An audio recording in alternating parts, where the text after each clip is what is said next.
right now and a number of other issues. Advantage of going to the federal government is a lot of money, it's peer review, it's rigorous science, it's great for building a career. Primary disadvantage, it's the most competitive. Professional societies, these are great. They support the professional development of their members. It's a great entry point for beginning investigators. I don't care what area of medicine you're from. If you're from OBGYN, maternal health, wherever you're from, there will always be professional societies where, and you probably go to some of their meetings, they have lots of set-aside money to support the career development of new investigators. Professional society money is always a good choice, always. It's very good career-wise. Disadvantage, it's less money. It's never going to be as much as the NIH, but that's okay. It's a great entry point. Foundations, and I gave you a website for the Foundation Center. Advantage to foundations, there are millions of them. There are just so many of them out there. They're very varied. You can always find a match for your research interests. The disadvantage, the types of activities that they permit, is narrower than from our federal agencies. The money is less. Foundations can disappear, and we have seen a rash of that in the certainly over the last couple of weeks with the fallout from the Madoff, one of the fallouts of the Madoff disaster. Some foundations that invested all of their money with Bernie Madoff are unfortunately going out of business. Really very sad story. So foundations could be here today, gone tomorrow. One thing I didn't put on this, and I want to make sure I mention to you, let's say you're looking for money and you don't know where to find it. And I can certainly send this subsequently, but if you're taking note, Community of Science. You just go in and it's called Community of Science, COS, Community of Science. It's a huge database of funding sources. Community of Science lists, this is off the top of my head, I'd say 40,000 or so funding opportunities. Community of Science, a searchable database of funding opportunities. Well, when you go on to Community of Science, when I say 40,000 or so, it sounds like, oh my gosh, is that 40,000 independent opportunities? A lot of them are from the NIH, from the federal government. But don't get discouraged. Do a good funding search. If you have trouble with it, just change your search terms. It's pretty easy to search Community of Science.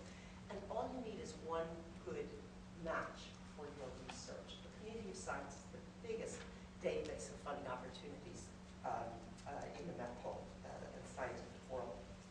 The last funding source, I know someone from here said that they have money from industry. All money is great. That's very smart to go to industry. There are a lot of advantages. They can provide a significant amount of money. You can get their products for free. Great advantages. Disadvantage, well, sometimes you're going to run into conflict of interest. In terms of your career, it's not going to be as important as going to your professional society or your federal agencies, but it's still worth looking at. So now we turn to our focus, which is the NIH. Well, I mentioned before that the NIH is very, very competitive right now, so why even bother applying there? You know, shouldn't we go somewhere else? We know how difficult it is. So why apply to the NIH? Best answer I can give you, actually, is the answer given by a very famous bank robber in American history. His name was Willie Sutton. And when the cops finally caught up to him and captured him, they said, Willie, so why did you rob banks all these years? And Willie Sutton said that the reason why he did is because that's where the money is. And that's why we go to the NIH. It is by far the largest source of grant money for biomedical research. There is nothing that comes close to it. It's the best, the biggest. The proposal requirements are well understood. We know what they're looking for. The review procedures are known. There is the potential for continued funding, and I can't tell you how important that is. Let me make a point about that. Once we're lucky enough to get in there and get NIH funding, the expectation will always be that you will go back and continue to get funded by the NIH. The NIH doesn't just fund this piece of research. they start funding you, it's the beginning of a continuum, and they, in general, will continue to fund you. So it's a great source of funding because it's going to fund you during your career. There are 3 application receipt dates per year for most of their awards, so it isn't just like one date a year. There's the opportunity to revise and resubmit, which may not seem like much of an opportunity. It always seems like a drag when you have to revise a grant to get it funded. But you know, again, to my mind, better to have the opportunity to revise and resubmit than just have one shot at a funding agency. And again, I've talked about career growth. So let's look at the NIH range of mechanisms, and let's see if some of this will help you make the decision that's right for you. As I said before, there are 2 major types of awards. Career Development Awards, the K Awards. K Awards protect the time of new investigators. So let's say you're a new investigator and you're expected to do, and I know I'm probably preaching to the choir here, but as a new investigator, you have 50 million things you're expected to do. It can be very hard to have enough time to carry out your own research. What does a K Award do? It gives you protected time. One of the requirements, if you will, of a K Award is you must be able to devote 75% of your effort to this K Award. So the majority of your time is going to be spent on this particular research award, protected time. Research awards, any of your R awards, we'll look at R1, R3, R21. The purpose is to support your independent research. You're already an independent investigator. There's another new NIH grant mechanism called New Innovative Award for exceptionally creative research. I haven't been a big proponent of it, but in the interest of full disclosure, giving a grant workshop, like the one mentioned, these are available. The reason I haven't been a big fan of these, so few have been awarded in the past. We do know that beginning in 2009, the NIH now is mandated to increase the numbers of these, so these may turn into a more attractive award. Oh, an award that I think is just a tremendous opportunity, and I could not be a bigger fan. The Supplements for Underrepresented Minorities. The NIH is devoted, and it is a legal mandate. It isn't just a question of, quote, doing the right thing. It is a legal mandate.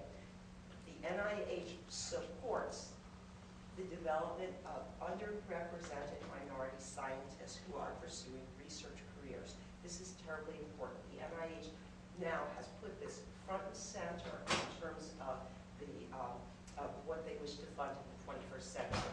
And to my mind, again, there are 2 basic things. They want to increase the number of underrepresented minorities who pursue academic research careers, and the NIH has a commitment to alleviating, to addressing some of the huge health disparities, some of the huge disparities we see in health outcomes. For example,